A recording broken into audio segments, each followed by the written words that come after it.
Just by placing one beaker inside of another, you can make the inner one disappear. We're going to bend light to make a glass beaker here, a glass jar, disappear. Now to do this, you're going to need something made out of Pyrex. Now it can have markings or not, either way. And you're also going to need some cooking oil. You can use mineral oil as well, but there tends to be more variation and it may or may not work with your particular mineral oil, so you have to try it. And you'll also need a larger container. Now this one doesn't have to be Pyrex, it could be anything else you want, but just make sure that you can see through it. You want to put oil in both the larger and the smaller containers. And when you're ready, place one inside of the other. You'll notice the bottom part of the beaker disappeared. You can't see it.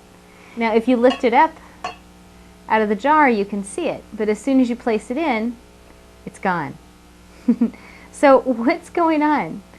You can't see the bottom of the beaker here because it's got the same index of refraction as the oil. Basically, the oil and the Pyrex inside bend light the same, and so it's going to look invisible.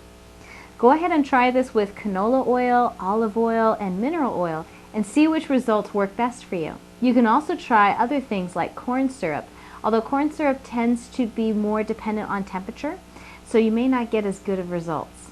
You can add this experiment to your list of magic show tricks. Now you'll notice that there's a color change here.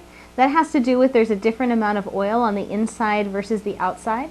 To make that line go away, simply fill up your inner beaker.